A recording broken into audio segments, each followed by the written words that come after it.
and welcome to healthyhouseplants.com, where we teach you all about gardening in the great indoors.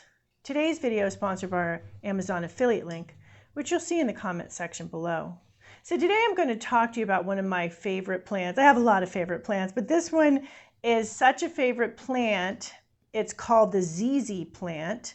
Zamioculcas is the botanical name, and it's a little difficult to say, so ZZ, and ZZ is a really fun name.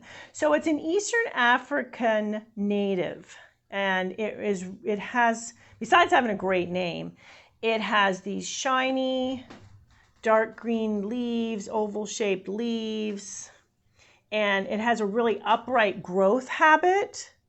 So it's really an eye catcher, as you can see. That's why I have it just here, so you can get a really good look at it.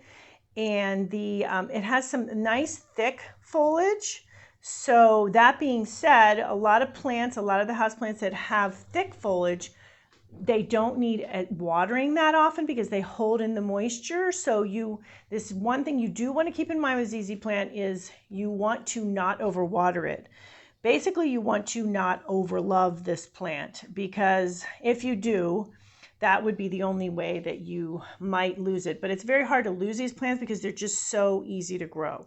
They were actually Plant of the Year, named Plant of the Year by the Florida Nursery Growers and Landscape Association in 2002, and in 2009. They liked it so much. So it's, like I mentioned, very easy to grow, tough as nails. It's sometimes mistaken for a cycad, which is an ancient family of plants that include sago palms, but because of its appearance, but it isn't actually. It's in its own category.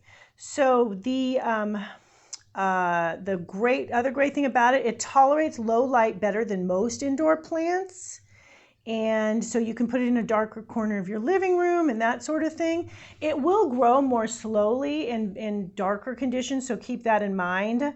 If you provide it with some light, it will grow even more for you. It's very drought tolerant. As mentioned, you don't want to overwater it. So definitely water this guy when it is pretty much almost in the red on the moisture meter. I do have a video on how to use a moisture meter. When you stick your finger in, you want the first inch or so of soil to be dry before you do water. As mentioned, medium light can tolerate low light, but the other great thing is it will also tolerate bright light. So if you have an area that has bright light, it will do well in that bright light area. It's very, very, very easy to grow. The fertilizing, you can fertilize every 3 to 6 months. You can go as long as 6 months. So that's another thing to keep in mind. And as you can see, it grows from the base. It puts out new shoots from the base. So you will be often delighted to see that it's growing new shoots from the base as it grows, and that it will eventually become a lot bigger. This plant I've had for about 4 or 5 years now, and when I first got it, it was probably about 8 inches tall. So they're fairly, and for a while I had it in lower light to see how it did, and it was doing well.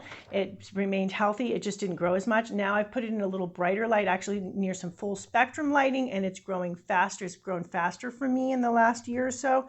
So I like to do that too with plants that are newer on the scene. This is a newer on the scene houseplant. Within the last few years.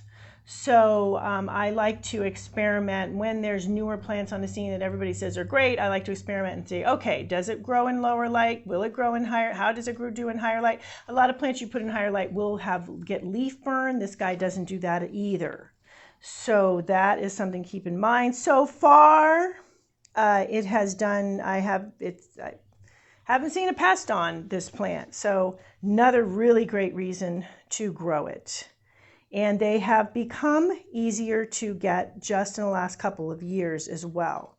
So you can actually, availability is another thing. I don't like to recommend plants if you can't get the plants.